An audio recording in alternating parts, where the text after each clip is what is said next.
It's morning in Los Angeles and it's morning in America. I am your host, KC Phoenix, and this is my morning political thought. I'm glad you made it. I'm glad I made it. All right, so there's a lot to unpack here, and I have to do it in a short amount of time because I'm a little bit rushed today. First thing, I triple check my phone to make sure that I do not have it, that I have it on silent. So it will not ring during this episode like it did yesterday. Also, yesterday the fire alarm went off, and that was a funny situation. Long story short, I called the apartment manager, left a message on his voicemail. Then I was about to call the fire department because the fire alarm was going off for 20 minutes yesterday. And even though I didn't smell smoke, I was like, okay, this is kind of awkward. So I left a message, and then I was preparing to call the fire department. As soon as I got ready to click the send button, because I had already tapped in the number on my phone to call the fire department. As soon as I got ready to hit the send button, my apartment manager calls me back. He comes down the hall, and I figure out where the noise is coming from. The fire alarm in the apartment next to me was going off. The people had moved out, and he had said that. And we didn't smell smoke. So we went inside the apartment, and it was a faulty fire alarm because he couldn't get it to shut off. So he had to take the batteries out. And that's what happened with the fire alarm yesterday. So case solved on the fire alarm situation that was mentioned yesterday. Now, social media stuff, thepurpleelephantshow.com, main podcasting platform, The Purple Elephant Show on Parler, on Instagram, facebook.com/The Purple Elephant Show. If you are watching this on BitChute, YouTube, or Dailymotion, don't forget to hit the subscribe button. That way you will know when I upload new episodes. Also on Twitter @RealTPES if you want to follow on there as well. Now, this news just came out. I was preparing. I had already done most of my notes for this particular morning political thought to do the side news stories and then the main morning political thought. But as soon as I was ready to hit the record button, a notification comes across my phone silently, and the Justice Department has just filed an antitrust lawsuit against Google. So Google, you know what they say, you play stupid prizes, you win stupid games. So Google just got hit with the antitrust lawsuit.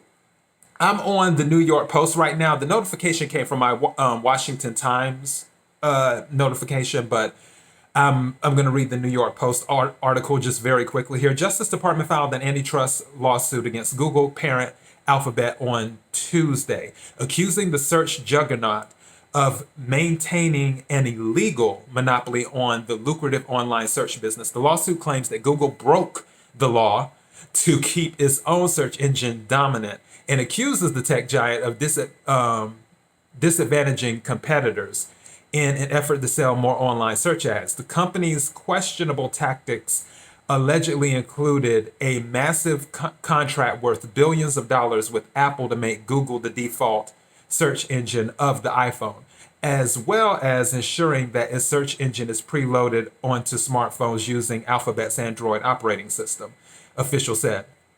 Now, you know me, I shoot it straight. For this, with Google's app being preloaded on Android smartphones, and believe me, I'm not a pro. I'm indifferent because Google is Google. I use them. Sometimes I use DuckDuckGo more. But when it comes to the Google app being on Android phones, that makes sense. Google is the reason that we have Android. Even though Android was mostly created through a consortium of a bunch of people, Google was the one who spearheaded everything with Android, with its inception. And I know this for a fact because I used to work for T-Mobile back a long time ago. And I worked for T-Mobile when the G1 came out, which was the first Android phone that was launched on the T-Mobile network. And Google, like I said, there were other companies involved, but when it comes to pushing the Android system, Google was behind all of that. So for the Google app to be on Android phones, to me, that's not a big deal. So there's a lot of things you can go after Google for. I don't feel that's one of them. Just my personal opinion. But anyways, 11 state attorneys generals, all of whom are Republican, are participating in the lawsuit, including AGs for Florida, Georgia, and Texas. Google did not immediately respond to a request for comment.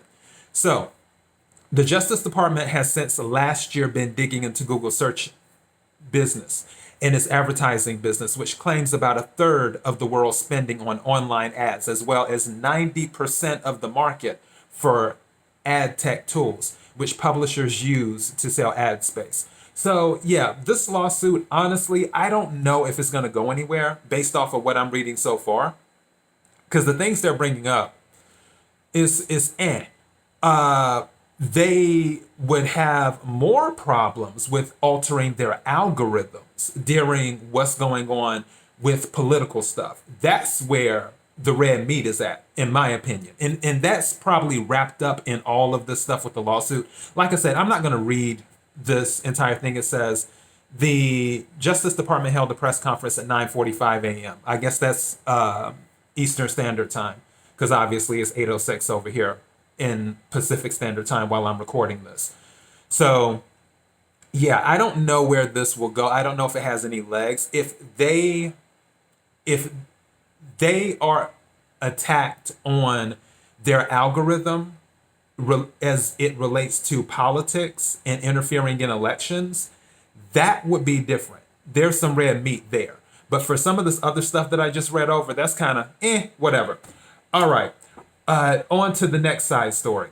The census has reached 99.9% of the homes in the U.S. And right now there is a self-response rate of 67%, which is better than the response rate in 2010. I personally have not filled out my census yet. I may eventually get to it. It's not on my top list of things to do. I received a telephone call. I received 47 pieces of mail about the census, but it's not on my top things to do right now. Also, the census was supposed to conclude at the end of September, but then the courts said due to everything that is going on in the world, it was extended until the end of October. So that's going on. Today, I mentioned this yesterday, we're down to 24 hours now. They're saying that Steve Mnuchin and Nancy Pelosi are closer to a relief bill. Like I said, I'll believe it when I see it. That's how I feel about it. I'll believe it when I see it. So if something happens, fine. If it doesn't, it's politics. You can't force people to do the right thing. You just can't. You can't force people to do the right thing. So if it happens, great. If it doesn't, it's just, it is what it is. One thing that's going on right now is fatigue. Doctors and well, let me rephrase. The medical industry is worried about an increase in cases because of fatigue with people in general, where they're over it now, and as they should be, because the media keeps putting it in front of everyone's face every second of the day. It's almost like if you hear Earth is about to be hit by an asteroid, at some point, instead of staying in your house crying that Earth is about to be destroyed by an asteroid, you'll probably be like, you know what? Since it's all going to end anyway, let me just live life to the fullest. That's where I think some people are getting to, where they just don't care, where they're like, okay, it's all going to go downhill anyway. If I'm to believe what the media is telling me, it's all going to go to hell anyway. Let me just go ahead and enjoy the last days of my life to the fullest. I feel that's where some people are at right now, because they're overwhelmed. And as mentioned, they're fatigued. They're over it. Other thing, debate rules are changing. That's not a shock. They want to mute the president's mic. I cannot, if President Trump goes to this debate, because if I were him, I wouldn't do the debate. I wouldn't do the debate. I'd be like, you're not changing these rules. Either leave the rules as they are, or I'm not showing up. And what I would do if I were President Trump, I would mention, not through tweet, but first I would mention it by video or at a press conference or at a rally to say, you know what, I want Joe Rogan or I want such and such to moderate a debate between me and Joe Biden. Let's go. 2 hours, nonstop. Joe Rogan, whoever President Trump wants to call on, and do it that way, and then tweet the clip in addition to that from the rally to say, hey, I want to do this. This is what I want to do. Let's move all the other people out because we already know where their allegiance lies. President Trump may do the debate. If he does, great. If he doesn't, I don't care. It's up to him. Everybody already knows that President Trump is capable of doing debates. He's doing rallies. He just did 2 rallies yesterday. So, and more than likely, I'm pretty sure he's doing a rally today. He's doing what he's always done. He works his ass off. That is what he does. That is why he is successful. He works hard. Hard work wins. Hard work always beats talent that doesn't work. And not saying that Joe Biden is talented, because on to the next story. So during the PG&E blackouts that happened, when those were happening, according to the news, the employees lacked basic training skills before the blackouts went across California with PG&E. This is not a surprise to me. Blackouts in California, I've been very fortunate where I live, and I don't have PG&E, I have LADWP. So it really is frustrating, even though I wasn't one of the people affected.